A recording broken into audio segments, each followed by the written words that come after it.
Titanic کے بعد اگر لوگوں کو کسی شپ پر یقین تھا تو وہ تھی ایم وی ایکسپلورر۔ یہ دنیا کی پہلی کروز شپ تھی جس کو خاص بنایا ہی برف میں چلنے کے لیے تھا۔ ناظرین، 1960s میں سمندر کے راستے انٹارکٹیکا کا سفر کرنا تقریباً ناممکن سمجھا جاتا تھا، کیونکہ وہاں پر سمندر برف سے بھرا ہوتا تھا اور اس صورت میں کسی نارمل شپ کا وہاں پر جانا موت کو دعوت دینے جیسا ہی تھا۔ مگر ایک Swedish American businessman Eric Lundblad نے اسے چیلنج سمجھ کر قبول کیا اور ایک ایسی شپ بنانے کا ارادہ کیا جو بآسانی انٹارکٹیکا کا سفر کر سکے، اور جو لوگ انٹارکٹیکا دیکھنے کا خواب رکھتے تھے وہ اپنا خواب پورا کر سکیں۔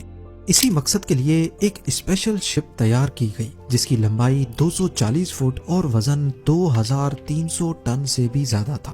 اس شپ کو لنڈ بلیڈ ایکسپلورر کا نام دیا گیا۔ ایکسپلورر کا کمپیریزن اگر اتحاد کی مشہور شپس ٹائٹینک یا پھر RMS اولمپک سے کیا جائے تو یہ ان سے چھوٹی تو ضرور تھی، مگر مضبوطی میں اس کا کوئی جواب نہیں تھا۔ یہ وہ پہلی کروز شپ بنائی گئی تھی جس کا مقصد پیسنجرز کو انٹارکٹیکا کے برفیلے پانی کی سیر کرانا تھا۔ نارملی یہ کام عام شپس نہیں کر سکتی۔ اگر کبھی شپس کو برفیلے سمندر میں جانا ہو تو ان کے آگے آئس بریکر لگایا جاتا ہے، لیکن یہ آئس کلاس 1A شپ، یعنی اس کو برف میں چلنے کے لیے آئس بریکر کی ضرورت نہیں تھی، بلکہ اس کا باؤ ایسے ڈیزائن کیا گیا تھا کہ شپ کے وزن سے ہی برف ٹوٹتی جاتی تھی۔ اس شپ میں 104 پیسنجرز اور 54 کریو ممبرز کے لیے جگہ موجود تھی۔ کروز شپ میں تمام لگژری فیسلٹیز کے ساتھ ساتھ ایک اور چیز بھی تھی جو ایم وی ایکسپلورر کی شان میں اضافہ کر رہی تھی، کیونکہ اسے خاص طور پر انٹارکٹیکا کے سفر کے لیے بنایا گیا تھا اور وہاں موجود برف سے محفوظ رکھنے کے لیے اس کے حل کو ڈبل لیئر میں بنایا گیا تھا۔ لانچ ہوتے ہی یہ شپ پوری دنیا میں فیمس ہو گئی اور لوگ اس پر سوار ہو کر انٹارکٹیکا جانے کی خواہش رکھنے لگے۔ 2007 تک ایم وی ایکسپلورر انٹارکٹیکا کے 250 کامیاب سفر کر چکی تھی، لیکن اسی سال کے نومبر میں اس کو ایک ایسے سفر پر روانہ ہونا تھا جہاں سے لوٹ کر یہ کبھی واپس نہیں آئے گی۔ یہ نومبر 2007 تھا۔ ایم وی ایکسپلورر اپنے 19 روزہ سفر کے لیے بالکل تیار تھی۔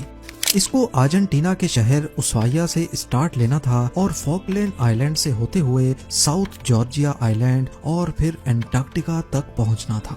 11 نومبر 2007 کو ایم وی ایکسپلورر میں 100 پیسنجرز اور 54 کریو ممبرز ایک بار پھر سے انٹارکٹیکا کے اس حسین سفر کے لیے روانہ ہوئے۔ یہاں تک سب کچھ نارمل چل رہا تھا، کسی کو بھی اندازہ نہیں تھا کہ ان کا یہ حسین سفر ان کو کس مصیبت میں دھکیلنے والا ہے۔ ایم وی ایکسپلورر کے کیپٹن 49 ایئرز کے بینٹ وائمن تھے۔ وہ ہزاروں بار اس برف سے بھرے سمندر پر شپس چلا چکے تھے اور اسی ایکسپیرینس کی وجہ سے ہی پیسنجرز خود کو محفوظ سمجھ رہے تھے۔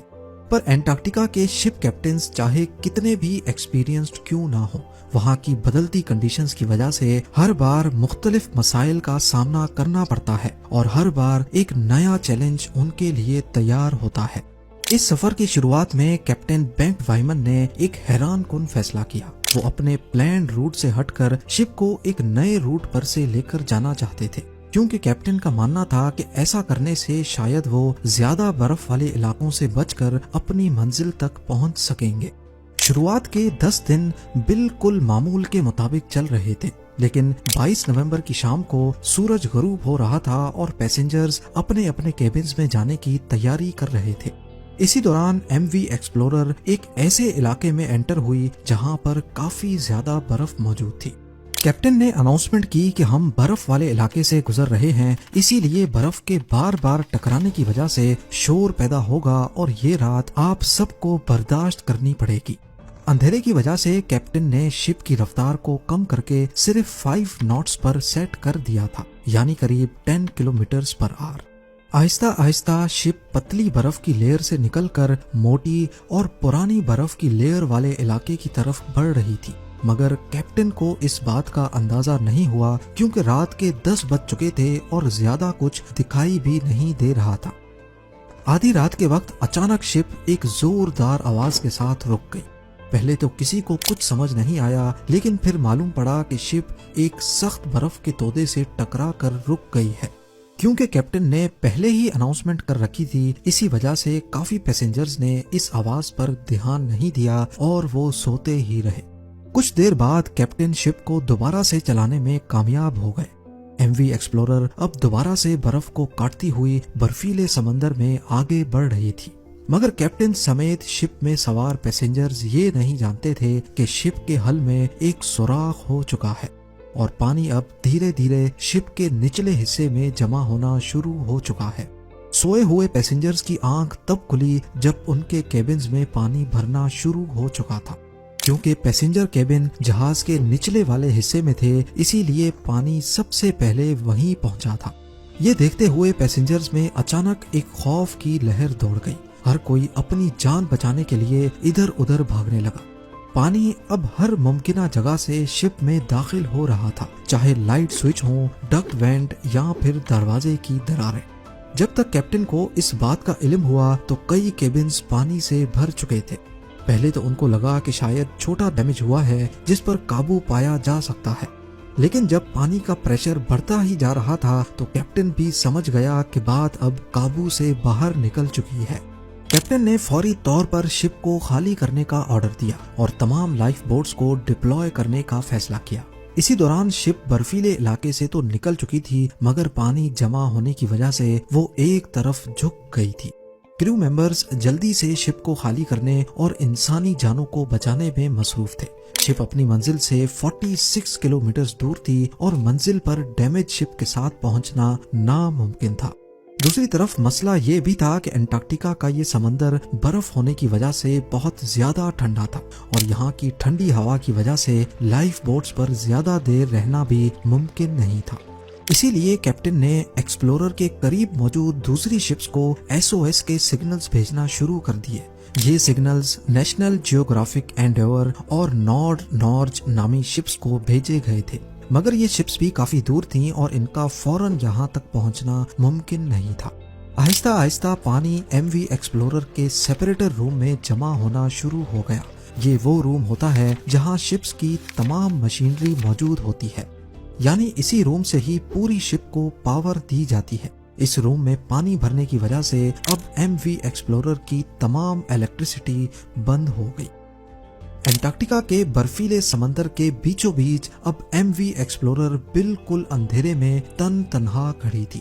اس کے انجنز بند ہو چکے تھے اور اب شپ صرف سمندری لہروں کے رحم و کرم پر تھی۔